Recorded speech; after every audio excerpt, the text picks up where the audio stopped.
I'm Aaron Bragman for Cars.com.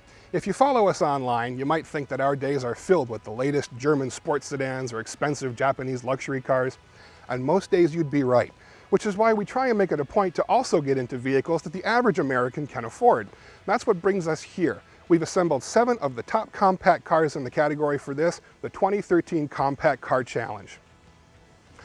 Those 7 cars are the 2014 Ford Focus, the 2013 Hyundai Elantra, the 2014 Kia Forte, the 2013 Subaru Impreza, the 2013 Nissan Sentra, the 2013 Honda Civic, and the 2014 Toyota Corolla. Let's have a look at some of the features that you should look out for.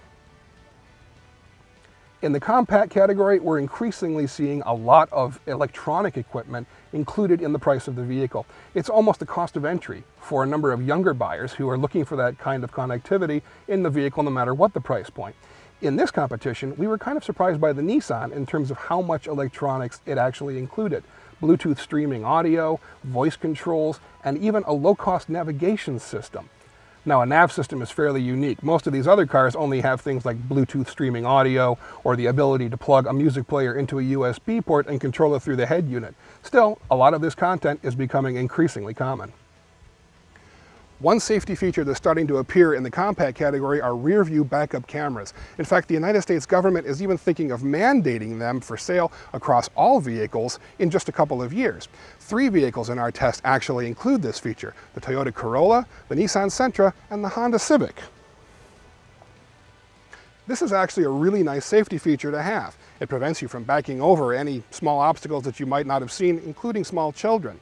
These vehicles usually feature the rear view camera as an extra cost option, except in the Honda Civic, where it actually comes standard.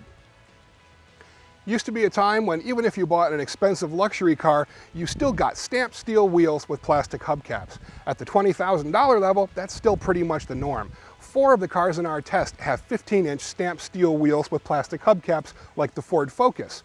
The Nissan Sentra moves up a little bit. It has 16-inch stamped steel wheels with hubcaps, but in order to get that luxury touch, you have to go with the Koreans.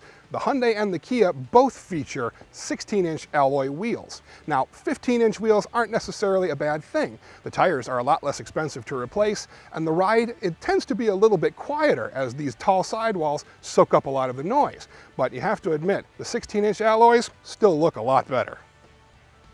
All of the cars in our test have automatic transmissions, but did you know there are now different types of automatic transmissions? Cars like this Hyundai Elantra have a normal automatic transmission with a torque converter and gears and behave like you'd always expect an automatic transmission to behave. Cars like the Ford Focus, however, have something called a dual clutch transmission. The torque converter is gone and instead it has 2 clutches. Now all you have to do is put it in D and go like an automatic transmission, but it feels a little bit different in terms of some hesitations in changing gears. Ford does this because it's got about a 10% improvement in fuel economy versus a normal automatic. The biggest difference comes in the 3rd type of transmission that we see in cars like the Subaru Impreza. It has a continuously variable transmission, or CVT.